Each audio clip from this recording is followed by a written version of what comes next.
రెండు తెలుగు రాష్ట్రాల ముఖ్యమంత్రులు మనకి ఈ జూలై 6వ తేదీన ఇద్దరు ప్రజాభవన్ హైదరాబాద్లో సమావేశం కాబోతున్నారు. 2014లో పూర్వపు ఆంధ్రప్రదేశ్ విభజన తర్వాత, అంటే తెలంగాణ ఆంధ్రప్రదేశ్ విడిపోయిన తర్వాత జరుగుతున్న చాలా సమావేశాలు జరుగుండొచ్చు. ఈ సమావేశానికి చాలా ప్రాముఖ్యత ఉంది. ఎందుకు? గురువు శిష్యులు అంటే ఒకే పార్టీ నుంచి వచ్చిన వాళ్ళు, వీళ్ళు వ్యక్తిత్వ పరంగా ఇద్దరి మధ్య సత్సంబంధాలు ఉన్నాయి. అంటే బద్ధ విరోధులు కాదు. ఫస్ట్ నుంచి వీళ్ళిద్దరి మధ్యన పర్సనల్ కెమిస్ట్రీ చూడండి. ఇంటర్నేషనల్లో ఇద్దరు అధ్యక్షులు ఎప్పుడు మీట్ అయినా వాళ్ళిద్దరి మధ్యన పర్సనల్ అంటే వ్యక్తిగతంగా ఉండే స్నేహభావం అనేది ముఖ్యంగా ఉంటుందన్నమాట. దాన్ని బట్టే రిజల్ట్ వస్తాయి, ప్రతిఫలాలు వస్తాయి. ఇప్పుడు భారతదేశంలో మోడీ పుతిన్ గారు మీట్ అయినప్పుడు ఈ స్నేహభావం కనిపిస్తూ ఉంటుంది, చూసుకోండి. అలాగే ఈ నారా చంద్రబాబు నాయుడు గారు ఏపీకి కొత్తగా సీఎంగా ఎలక్ట్ అయ్యారు మనకి, నారా చంద్రబాబు నాయుడు గారు. అదేవిధంగా ఈ తెలంగాణ రాష్ట్రానికి 10 సంవత్సరాల తర్వాత కేసీఆర్ గారి తర్వాత ఈయన చీఫ్ మినిస్టర్ రేవంత్ రెడ్డి గారు చీఫ్ మినిస్టర్గా రావడం జరిగింది. రేవంత్ రెడ్డి గారు చంద్రబాబు నాయుడు గారు ఒక లేఖ రాస్తే రేవంత్ రెడ్డి గారు సుముఖత వ్యక్తం చేసి నేను మీట్ అవుతాను జూలై 6వ తేదీన, అంటే ఈ 6వ తేదీన మీట్ అవబోతున్నారు. ఇప్పుడు 9.5 కోట్ల మంది తెలుగు ప్రజలు ఎంతో ఆతృతతో ఎదురు చూస్తున్నారని చెప్పవచ్చు. మీకు ఇది న్యూస్ ఛానల్లో ఎక్కడా కనపడదు, ఎక్కడ దీనిపైన పెద్దగా ఏమీ లేదు. సమావేశం అవుతున్నారు, విభజన సమస్యలపై అన్నారు. కానీ విభజన సమస్యలతో పాటు ఇంకా ఎన్ని విషయాలు ఉన్నాయో తెలుసండి. అందులో ముఖ్యంగా అంటే వీళ్ళిద్దరూ సమావేశం అయితే ఎజెండా ఏముండాలి, అదేవిధంగా వీళ్ళిద్దరూ ఏ దృష్టితో సమావేశం అవుతున్నారు అనే విశ్లేషణ ఇక్కడ నేను చేస్తాను. ఏ దృష్టితో అనేది విశ్లేషణ చేసిన తర్వాత ముఖ్యంగా అజెండా అనేది విషయానికి వస్తాను.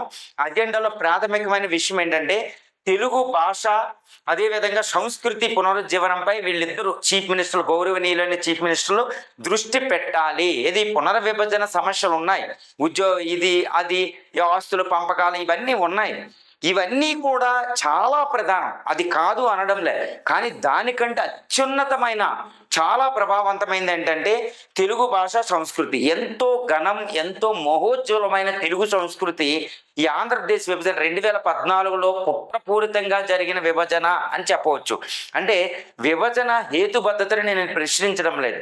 అంటే ఆంధ్రప్రదేశ్ ఎంతో పెద్ద రాష్ట్రం, 2,75,000 చదరపు కిలోమీటర్లు, యూరోప్ దేశాల కంటే పెద్దది. రెండుగా విభజించినంత మాత్రాన భౌగోళిక విభజన అనేది ప్రజలను విభజించలేదు. ఇప్పుడు పాకిస్తాన్, ఇండియా విడిపోయింది, సాంస్కృతికంగా విడిపోలేదు. భారత పాకిస్తాన్లు భౌగోళికంగా విడిపోయినాయి, రాజకీయంగా విడిపోయినాయి, ఆర్థికంగా విడిపోయినాయి. కానీ ఈ ఆంధ్రప్రదేశ్ విభజన అహేతుబద్ధత అనే దాన్ని వేరే పక్కన పెడితే ఈ విభజన భౌగోళిక విభజన, రాజకీయ విభజన, కానీ ఆర్థిక విభజన లేదు, సాంస్కృతిక విభజన లేదు, ఏ విభజన మనకు లేదు. కేవలం భౌగోళిక విభజన కూడా రాజకీయానికి సంబంధించింది మాత్రమే. దీన్ని కూడా ప్రజలు అధిగమించారు. ఒక మహోజ్వలమైన, మహోన్నతమైన తెలుగు భాషా సంస్కృతుల పునర్వైభవం అనేది వీళ్ళ అజెండాలో అతి ముఖ్యమైన పాయింట్ అయి ఉండాలి. చంద్రబాబు నాయుడు గారు చాలా అనుభవజ్ఞులు. వాళ్ళ పార్టీ కూడా తెలుగు ఆత్మగౌరవ పరిరక్షణ గుర్తుపెట్టుకోవాలి. ఈ పార్టీ యొక్క అజెండా స్వర్గీయ ఎన్టీ రామారావు గారు తెచ్చింది తెలుగు వారి ఆత్మగౌరవం. ఆ తెలుగు వారంటే తెలంగాణ అన్ని ప్రజలు, 9.5 కోట్ల మంది తెలుగు ప్రజల ఆత్మగౌరవాన్ని రక్షించే బాధ్యత టీడీపీది. ఆ విషయాన్ని మనసులో పెట్టుకొని తెలుగు భాష సంస్కృతిని, ఇప్పుడు తెలుగు భాష విభజనపోయింది, తెలుగు యూనివర్సిటీ ఎక్కడ పెట్టాలి? తెలుగు భాష ఒక క్లాసికల్ లాంగ్వేజ్ ఇచ్చాం, దానికి ఒక వైభవం ఇచ్చారు కాన్స్టిట్యూషనల్లీ. అది దానికి ప్రమోషన్కి ఏదీ లేదు. తెలుగు కవులకు ప్రమోషన్ విడిపోయి సమావేశాలు పెట్టుకుంటున్నాడు. ఇప్పుడు ఈ తెలుగు భాష సంస్కృతికి పూర్తి నిబద్ధతతో అద్భుతమైన అక్కడ ఇక్కడ పండితులు తీసుకొచ్చి తెలుగు భాష సంస్కృతి అభివృద్ధికి ఒక వేదికని క్రియేట్ చేయవలసిన అవసరం ఉంది. దానికి రాష్ట్రాలు అనేది ఉండకూడదు. ఇది ప్రధాన అజెండా ఈ తెలుగు 2 రాష్ట్ర ముఖ్యమంత్రులకు అయి ఉండాలి. ఇది సాంస్కృతికంగా, భాషాపరంగా మనకున్న అతిపెద్ద బంధం రెండు ప్రాంతాల ప్రజల మధ్య. ఇది బంధం బలపడితేనే మనకి పునర్విభజన చట్టంలోని లోపాలను సవరించవచ్చు, వాటిని అపరిష్కృత సమస్యలను పరిష్కరించుకోవచ్చు. ఎప్పుడు స్నేహభావం ముఖ్యం. ప్రజలు ఎదురు చూస్తున్నారు, ప్రజలు విడిపోలేదు. చంద్రశేఖరరావు గారు మూమెంట్ తెచ్చినా, ఆయన మూమెంట్ ఎంతటి అద్భుతంగా అహింసాత్మకంగా వెళ్ళినా తెలుగు ప్రజల మీద ఎటాక్ అంటే ఆంధ్ర ప్రాంతంలోని ప్రజలు హైదరాబాద్లో ఉంటే వాళ్ళ మీద రెచ్చగొట్టి అయిన దాడులు ఏమీ చేయలేదు. ఒక అద్భుతమైన పోరాట పటిమ అహింసాత్మకంగా సాగింది కాబట్టి ఈరోజు తెలుగు ప్రజలు ఏ ప్రాబ్లం లేదు. రాజకీయాలు విభజన అనేది తెలుగు ప్రజలకు అంటుకోకుండా ఈయన చాలా జాగ్రత్త వహించాడు. ఈ విషయంలో మనం మెచ్చుకుని తీరవలసిందే. ఇప్పుడు దాన్ని ముందుకు తీసుకెళ్ళాలి, ఈ బంధాన్ని బలపరచాలి, తెలుగు భాష సంస్కృతి అభివృద్ధి చేయాలి. అప్పుడు పునర్విభజన సమస్యలు రెండో అతిపెద్ద అజెండా అయి ఉండాలి. పునర్విభజనలో ముఖ్యంగా ఉద్యోగులు, ఎంతో మంది టీచర్లు, ఎంతో మంది ఉద్యోగులు భార్య భర్తలు విడిపోయి ఎంతో ఇబ్బంది పడుతున్నారు. పిల్లలు అక్కడ, వీళ్ళు ఎక్కడ. ప్రతిరోజు హైదరాబాద్లో బయలుదేరి గుంటూరు ఆ ఎక్స్ప్రెస్ ఎక్కి ఈ ఎక్స్ప్రెస్ అక్కడ డ్యూటీ చేసుకుని రావడం, వెసులుబాటు అక్కడ రావడం, ఇదంతా చాలా విపత్కర పరిస్థితి. ఉద్యోగులకు వెసులుబాటు లేదు.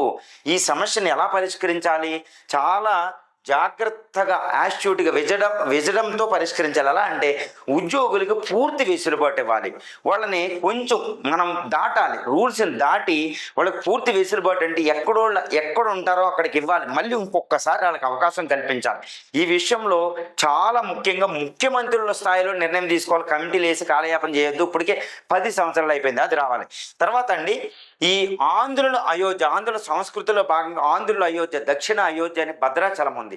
ఆ భద్రాచలం ప్రాంతంలో విభజన వల్ల 7 మండలాలకు అడిగి వెళ్తే ఆ మండలాలు తెలంగాణలో ఉన్నాయా ఆంధ్రాలో ఉన్నాయో తెలియని పరిస్థితి. అక్కడ ఉన్న విద్యార్థులు ఏ ప్రాంతానికి వెళ్ళాలో తెలియదు. కాంపిటేటివ్ ఎగ్జామ్స్కి ఎక్కడ వాళ్ళు వెళ్ళలేని పరిస్థితి. ఈ రేషన్ కార్డులు, ప్రభుత్వ పథకాలు అందుతలేదు. చూడండి, 2 పెద్ద రాష్ట్రాల మధ్యలో ఉన్న ప్రజల్ని విభజన చట్టం ఫలితంగా 7 మండలాలు, లక్షలాది మండలాలు, 7 మండల ప్రజలు ఇబ్బంది పడుతున్నారు. అసలు ఏ రాష్ట్రంలో ఉన్నారు వాళ్ళు తెలియడం లేదు, ఏ పథకం వర్తిస్తుందో తెలియదు. సో ఇటువంటి దాన్ని పరిష్కరించాలి.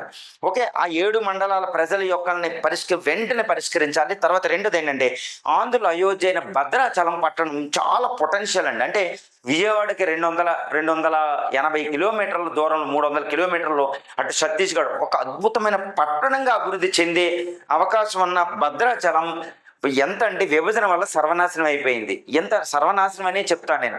ఎందుకంటే ఆ పక్కన భద్రాచలానికి చాలా కూటవేతు 2 కిలోమీటర్లు ఉన్న ప్రాంతం చుట్టూరు ఆంధ్రాలోకి వచ్చేసింది. భద్రాచలం ఒక ట్రంకేటెడ్ ఏరియాగా తయారైంది. ముందు ఇది పరిష్కరించాలి.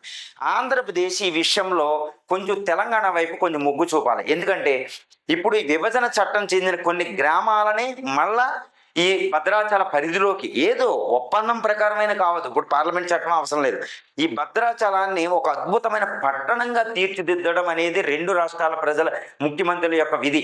అది ఒక మాస్టర్ ప్లాన్ ప్రకటించి భద్రాచలాన్ని ఆంధ్రుల అయోధ్యగా తీర్చిదిద్దే ఆ పచ్చటి గోదావరి తీరంలో ఆంధ్రుల ఆరాధ్య దైవం, ఆంధ్రుల భక్తులు ఎక్కువ వస్తారు, ఆరాధ్య దైవాన్ని ఈ ఆంధ్రులు అభివృద్ధి చేయవలసడానికి తీవ్రమైన కృషి చేయాలి. తర్వాత ఏంటంటే నీటి పారుదల. ఇప్పుడు పోలవరం డ్యాము వీటికి సంబంధించినవి అపరిష్కృతంగా ఉంది. కొన్ని ఇప్పుడు భవిష్యత్తులో ఎప్పుడైనా ప్రాబ్లం వచ్చే అవకాశం ఉంది. ఏది? ఈ నదీ జలాలు అంటే ముంపు ప్రాంతాలని, ఆ ముంపు ప్రాంతాలను ఇప్పటి నుంచే పరిష్కరించుకోవాలి. ఎందుకంటే పోలవరం డ్యాము కంప్లీట్ అయ్యి తీరుతుంది, అవ్వుద్ది కూడా. ఎందుకంటే అవ్వకపోతే అక్కడ ఆంధ్రప్రదేశ్ ప్రభుత్వానికి విలువ లేదు. ఓకే, ఆంధ్రప్రదేశ్కి జీవనాడి లాంటిది.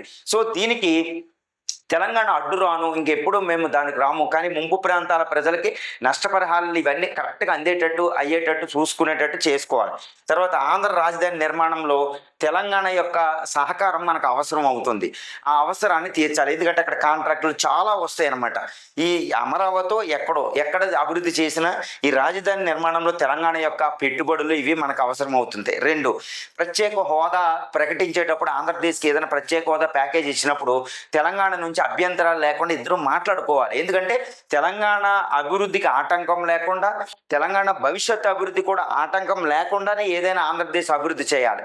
తర్వాత ఆంధ్రప్రదేశ్ తెలంగాణ మధ్య ఉన్న సమస్యలను రాజకీయాలకు అతీతంగా ఫస్ట్ తీసుకెళ్లాలి. వీళ్ళిద్దరూ రాజకీయాలకు అతీతంగా ఈ విషయాన్ని చర్చించాలి. ఎందుకంటే ఇప్పుడు కాంగ్రెస్ ప్రభుత్వం ఇక్కడ అధికారంలో ఉంది, ఇక్కడ బీజేపీ కూటమిలో అధికారంలో ఉంది. ఈ విషయాన్ని వీళ్ళు మర్చిపోవాలి.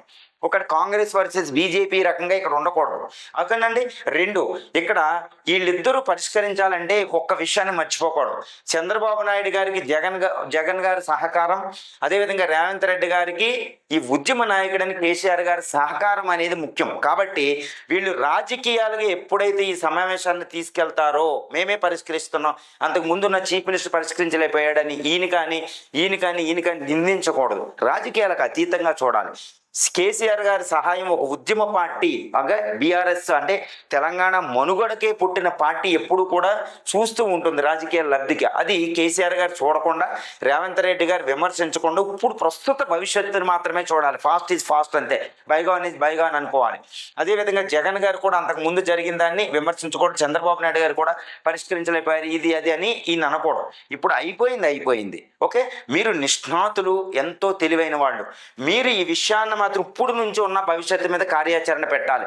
ఒక అపోజిషన్స్ కూడా జాగ్రత్తగా ఉండాలి. అంటే రాజకీయాలకు అతీతంగా తీసుకోవాల్సిన అవసరం. ఎందుకంటే చూడండి, ఆంధ్ర ప్రాంతం ఎంత నష్టపోయిందంటే అటు చెన్నై, ఇటు బెంగళూరు, హైదరాబాదులు, ఈ 3 నగరాలు అంటే ఇప్పుడు మీరు చూస్తే ఎంత దారుణంగా ఉంటుందంటే ఆంధ్రప్రదేశ్ హీనమైన పరిస్థితికి వచ్చేసింది.